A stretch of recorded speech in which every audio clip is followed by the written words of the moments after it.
Hi everyone. So let's continue today audit session, and today we will be understanding the type of sampling that we have uh, discussed previously, the attribute sampling. So we will understand this in detail today, like all the attributes or everything regarding the attribute sampling. So let's go through it. Let's understand it. So generally used attribute sampling is generally used when performing the test of controls for the internal control, whereby a sample is tested to determine what percentage of sample exhibits the predetermined attribute that provides the information on the presence absence of an attribute and is therefore used to detect the detectives mm, the deviations in the internal controls, which is typically do not use the attribute sampling for the testing as it does not provide how much information is used. So determining the test objectives are generally yes or no questions. For example, where it necessary to internal control effective, are the sales order authorized, are vouchers properly cancelled to avoid duplicate payments. So these are the questions that are answered in the attribute samples. Application of internal control. So attribute sampling is the appropriate for the reperformance or the inspection where auditor identifies the population of the documents, records and the samples are selected. So generally they can do sampling for the inquiry event for the observation. Sampling is rarely done like the sample observation performed randomly through the year. There are certain types of the test of controls which do not generally involve sampling. For example, test of automated application controls, test to determine the appropriate segregation of the duties, test that does not involve the documentary evidence, test of the security and access controls, test to obtain the evidence about the control environment and accounting system, test where auditor does not intend to estimate the rate of deviation from the prescribed internal control. So walkthrough are performed as the risk assessment procedures which do not involve sampling. Also, besides the test of control may use attribute sampling for certain substantive procedures, especially if the no misstatement are anticipated and the objective is not to calculate the misstatement. To determine the deviation conditions that are based on the auditor's understanding of the internal control.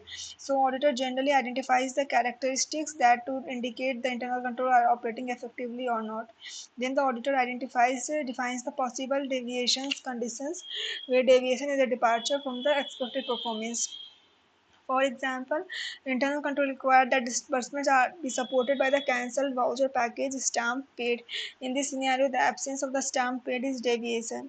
Or voided document if the properly voided not deviation and auditor only replaces the sample. Inability to examine the selected sample deviation in the internal controls also need to consider the implications with regard to the fraud risk assessment. Deviations identified. So if auditors should investigate the deviations identified, in that case, auditor should consider the qualitative aspects of the deviations, evaluate the possible effect on the purpose of the test of the controls and other areas, evaluate the deviation in the intentional and indicate the possibility of the fraud. Also, stopping the test before the completion if the auditor finds a high number of deviation in the initial part of the sample and decides not to rely on the internal control, auditor may stop the test. If there's need to extend the sample if the auditor expects a negligible or zero deviation rate but finds a slightly higher deviation rate on the small sample selected, auditor may extend the sample. So not needed to extend sample if auditor decides not to rely on the control, but if the case is other, the auditor may extend the sample. Factors affecting the sample size. So tolerable deviation rate is one of the factors where maximum percentage of the deviations that auditor can tolerate. If the tolerable deviation is greater than sample size is less. In determining the tolerable rate of the deviation, auditor usually considers the planned access level of the control risk. That is, if auditor plans to assess the CR as high, tolerable deviation rate will be higher. Also, degree of the assurance desired by the audit evidence in the sample. If the auditor doesn't require the high assurance, tolerable deviation rate will be higher. Expected deviation rate of the population. Auditors estimate of the percentage deviation in the population. There is estimated using factors like prior year test of the controls, design of the internal control environment. If expected deviation is greater, sample size will be greater. Also, one of the factors is the allowable risk of the assessing the RMM too low. So this that the auditor is willing to take over the reliance of internal control if the allowable risk of the incorrect reliance is greater and sample size is less. So since the test of the controls are the primary source of the evidence about whether internal control are operating effectively, the auditor planning to rely on the internal control generally sets as the less allowable risk of assessing the RMM too low.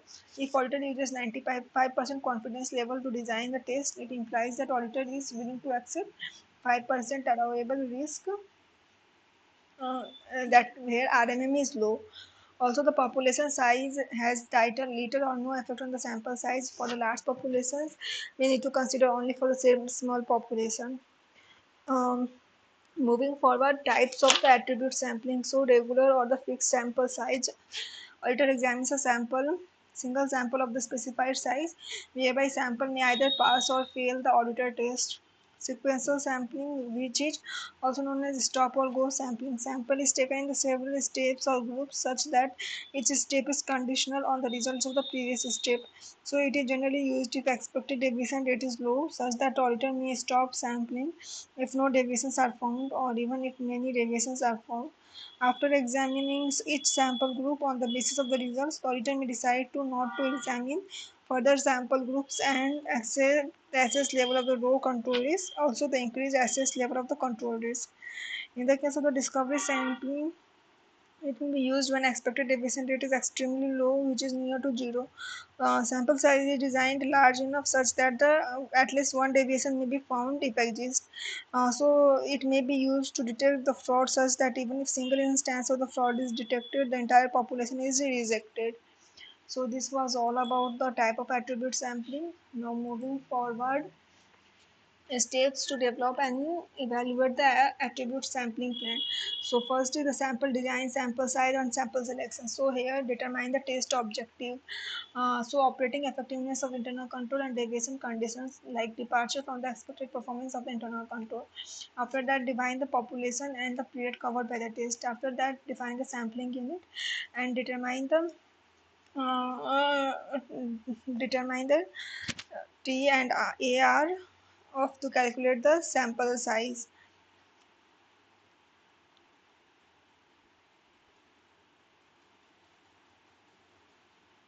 And then this was all about how to develop the sample size. Now last topic on this attribute sampling is perform the test of the controls and evaluating the sample results. So sample deviation rate is equal to number of deviations divided by the sample size. Even if sample deviation rate is lower than the tolerable deviation rate, it is not likely to be identical to the actual deviation rate of the entire population on the account of the sampling risk. Therefore, it needs to adjust the sample deviation rate for the allowance for the sampling risk.